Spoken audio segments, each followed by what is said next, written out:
Imagine encountering someone who is charming, attractive, even captivating. Now, what if I told you that behind that beautiful exterior lurks a monstrous heart, capable of the most horrifying deeds? In today's video, we're exploring the unsettling world of beautiful people that did horrible things. But why are so many serial killers good-looking? Why do we often feel sympathy or doubt their guilt just because they're attractive? And why do we sometimes overlook their heinous actions simply because they're easy on the eyes? These questions challenge our perceptions of morality and appearance. Throughout this video, we'll delve into these questions and reveal the disturbing truth behind the deceptive allure of beauty. And trust me, you won't want to miss the last villain we'll talk about, Ted Bundy. His charm and charisma made him one of the most infamous serial killers in history, and his story is sure to leave a lasting impression. Make sure to subscribe if you haven't already. Let's uncover the terrifying secrets that these beautiful faces tried to hide. Just to start, let's delve into a serial killer whose piercing gaze and rock star demeanor masked a predatory nature that left a trail of terror across California. Let's present the sinister allure of Richard Ramirez, a man whose dark charm earned him the nickname the Night Stalker.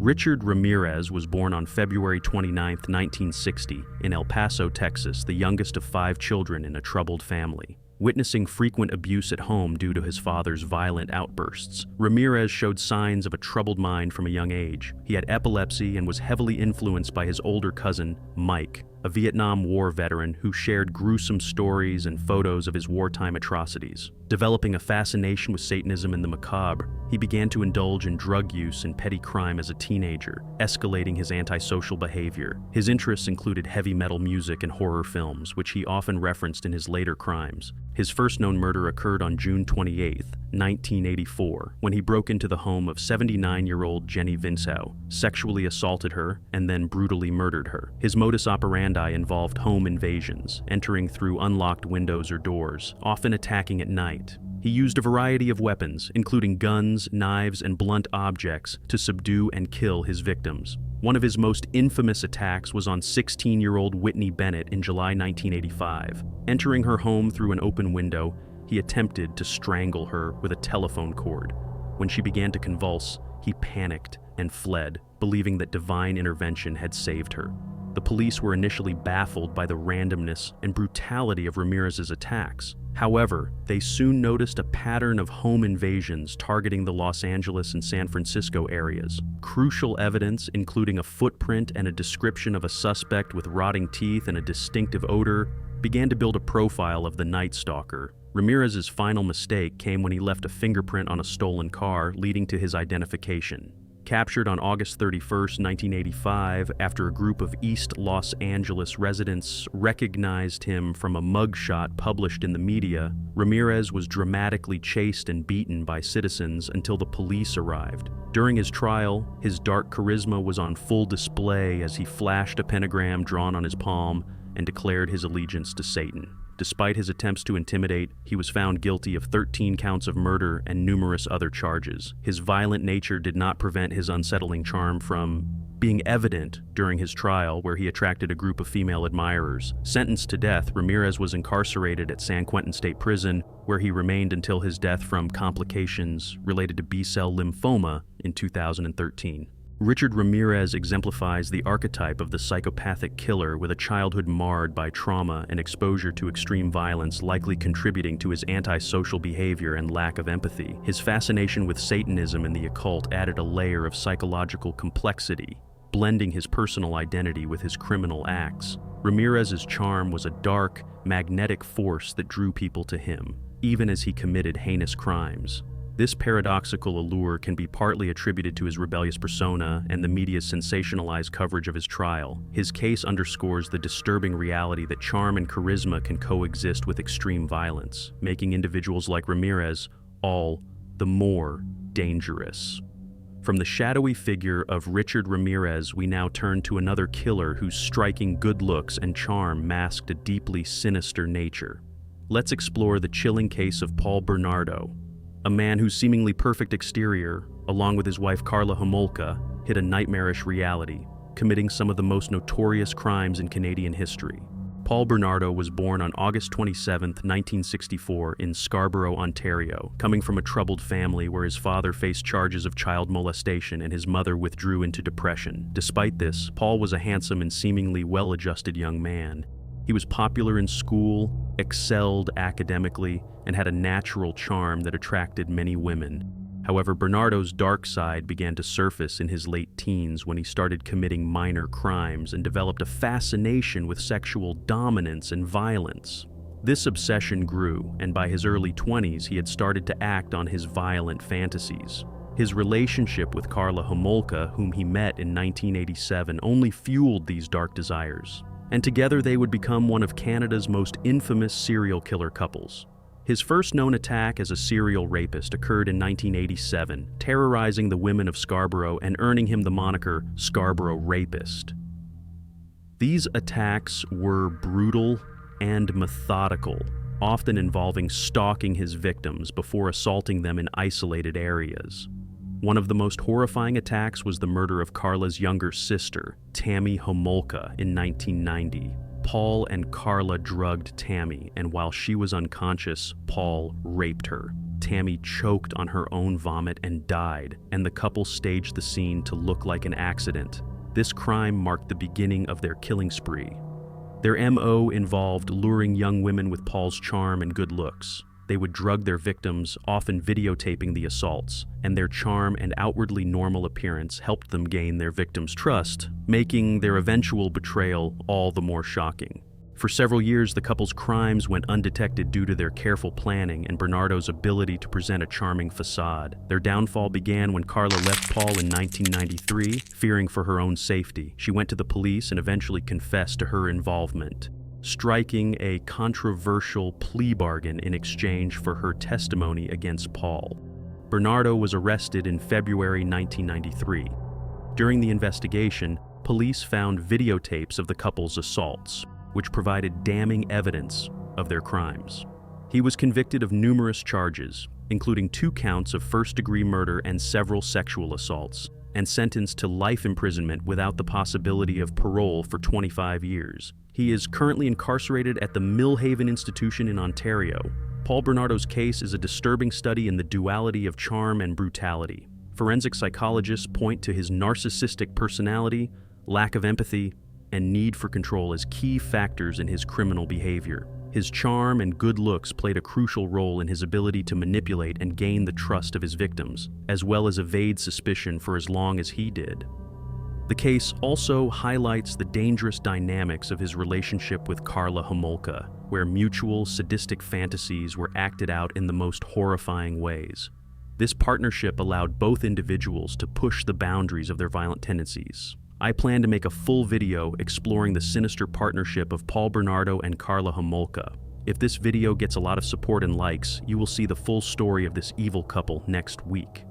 As we delve into the twisted allure of Paul Bernardo, we now transition to the final and perhaps most infamous figure on our list. His story serves as the ultimate testament to the deceptive nature of beauty, showcasing the unsettling intersection of charm and brutality. This is a man whose striking good looks and charismatic personality masked some of the most horrific crimes in history. I present you Ted Bundy. Theodore Robert Bundy was born on November 24, 1946 in Burlington, Vermont, and was raised by his grandparents under the guise that they were his parents and his mother was his sister, which meant Bundy's early life was steeped in confusion and deception. Despite these early challenges, he seemed to lead a relatively normal life, displaying intelligence and charm, eventually graduating with a degree in psychology from the University of Washington. He had a range of hobbies and interests, including politics, working on the re-election campaign of Washington Governor Daniel J. Evans. However, beneath this facade of normalcy, Bundy harbored dark fantasies of violence and control, which he began to act on in the 1970s. His first confirmed attack occurred in 1974 when he assaulted and killed several young women in Washington state. His modus operandi often involved using his charm and good looks to lure his victims, feigning injury or disability, and asking for help to entice women to his car, where he would then overpower them. One of his most notorious attacks took place on January 15, 1978. when Bundy broke into the Chi Omega sorority house at Florida State University, brutally attacking 4 women in a short span of time and killing 2 of them. His ability to charm and manipulate gained him the trust of his victims, making his eventual betrayal even more shocking. Bundy's crime spree went undetected for years due to his skill in evading capture and the jurisdictional limitations of law enforcement at the time. However, as reports of missing women increased, a pattern began to emerge, with similar methods used to approach and abduct his victims, combined with eyewitness accounts eventually leading to his identification as a suspect. He was first arrested in Utah in 1975 on suspicion of burglary, which led to further investigations linking him to more serious crimes. After several escapes from custody, he was finally recaptured in 1978 in Florida. Bundy's trial became a media sensation, with his courtroom antics and charm captivating the public even as the horrific details of his crimes were revealed. Convicted of multiple murders, he was sentenced to death. Ted Bundy was executed in the electric chair at Florida State Prison on January 24, 1989, and his final moments were marked by the same mixture of charm and menace that had characterized his life. Often described as the quintessential psychopathic killer, Bundy exhibited traits of narcissism, lack of empathy, and a profound need for control, with his charm and good looks not just being superficial traits but tools he used to manipulate and dominate his victims and those around him. Forensic psychologists note that Bundy's ability to present himself as a likable and trustworthy individual played a significant role in his ability to commit his crimes undetected for so long, which underscores the dangerous power of charisma and physical attractiveness, challenging our assumptions about what a monster looks like. As we wrap up our exploration of these chilling cases, we are left with important questions. Why are so many serial killers good-looking? Why do we often feel sympathy or doubt their guilt just because they're attractive? And why do we sometimes overlook their heinous actions simply because they're easy on the eyes? These questions challenge our perceptions of morality and appearance. Beauty can be deceiving, and charm can mask the darkest of intentions. In the cases we've discussed, the killers use their looks and charisma to disarm their victims, evade suspicion, and manipulate those around them. The disturbing phenomenon of attractive criminals garnering public sympathy is not new. Ted Bundy, for instance, had legions of female admirers who attended his trial, sent him letters, and expressed their unwavering support despite knowing the horrific nature of his crimes. This infatuation with good-looking criminals often transcends logic and morality. It's a stark reminder of how deeply ingrained our biases toward physical attractiveness can be. Even when confronted with overwhelming evidence of their guilt, people often find it difficult to reconcile the charming, handsome exterior with the brutal reality of their actions.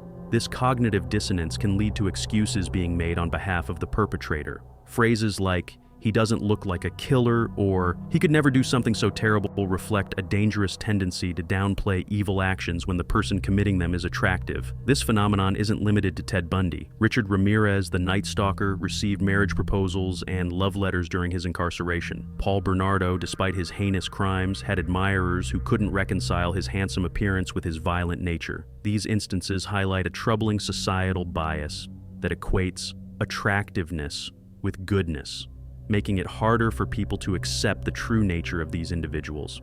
The allure of beauty can also impact the judicial process. Attractive individuals might receive more lenient sentences or more sympathetic coverage in the media, influencing public perception and, in some cases, the outcome of their trials. This bias underscores the importance of critically examining our own prejudices and ensuring that justice is served impartially, regardless of the perpetrator's appearance.